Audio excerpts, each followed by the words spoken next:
Okay, Marshall flew in here on that Learjet, that charter plane they had, and they never looked back. I mean, you have to give credit where credit is due.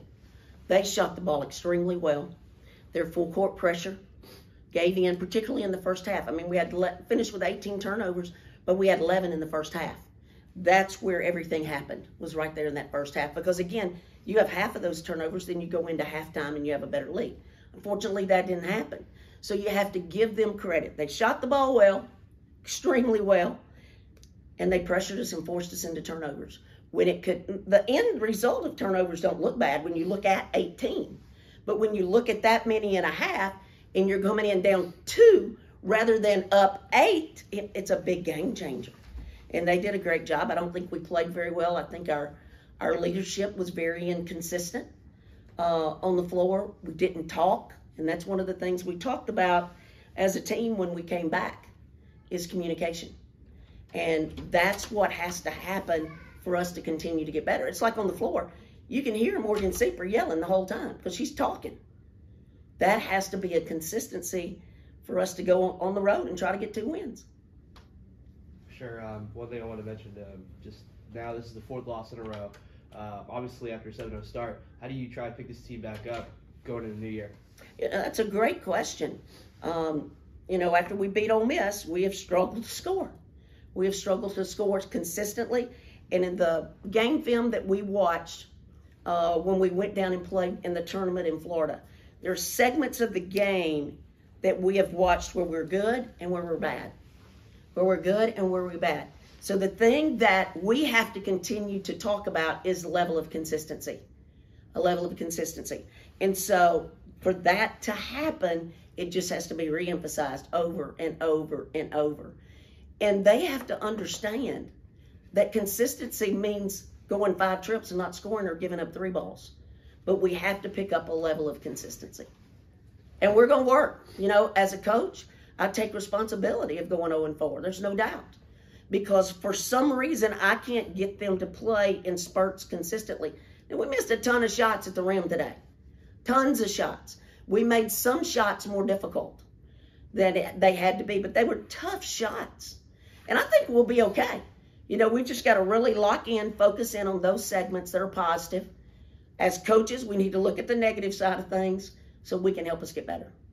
For sure. And one thing as well, obviously every game is going to be different. Right. Marshall took 29 threes. You guys took 12. Morgan Sieper only took 5. I know she's one of your dead ball shooters. 3 ball. Yeah. I guess, is that something that you guys were just trying to maybe, I guess. No, we wanted to shoot it. No. I've not told any of them they can't shoot a 3 ball.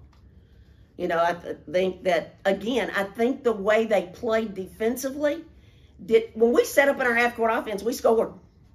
Sorry. It's just when we played so fast and played their pace, then we took questionable shots. And so we didn't find open people. We didn't because, again, their pressure affected us. No, Morgan has a green light to shoot anytime she wants to. Dom has a green light to shoot anytime she wants to. Lonnie has a green light to shoot anytime she wants to. But again, it's just they make you play chaotic. They make you play ugly. And so you're having to rush shots that you normally are not rushed in. For sure. Definitely very early on in the conference slate. But I guess now that the year's about to end, how would you judge, you know, just the first half of this season, 2023? You know, I guess, what would you say you've learned about this team? You know, I think there's a couple of things. I think, number one, the way our schedule was set, we thought in playing Florida Gulf Coast, Cleveland State, Ole Miss, and playing them in the month of December would better prepare us for conference play. That was our ultimate goal. Obviously, that didn't show up today. But we felt like that we got better and better and better and better as a team. And I think, again, we have just hit a rut where we've missed easy shots rather than make easy shots. It's like Florida Gulf Coast. We scored when they scored. They scored a 3 ball. We scored a 2 ball. And they're able to get that. Same thing happened against Cleveland State. And so we've just got to be more conscious of just improving our level of consistency. And again, it may be changing our lineup. It may be groups that we play together. And that's what I'll go back and look is what group got us a lead? What group was in when we lost our lead? because that's what I have to do as a coach to try to build some consistency in the matchups of who is going to get the ball and who we need to get the ball. Sure, and finally, just, obviously, you guys have one major goal, planned in March, maybe early April, but any New Year's resolutions you guys had? Just maybe fun? No, we've not. Honestly, we've not really talked about it. We talked about our first team meeting coming back. What are 3 things that you think we have to do in order to be successful in conference play? Number 1 was communication. That was the number 1 goal.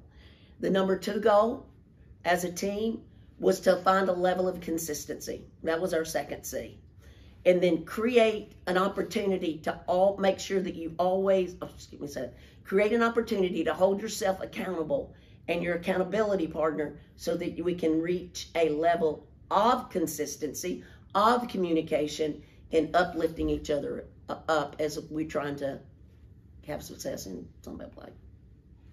Thank you, Coach. Thanks. Coach.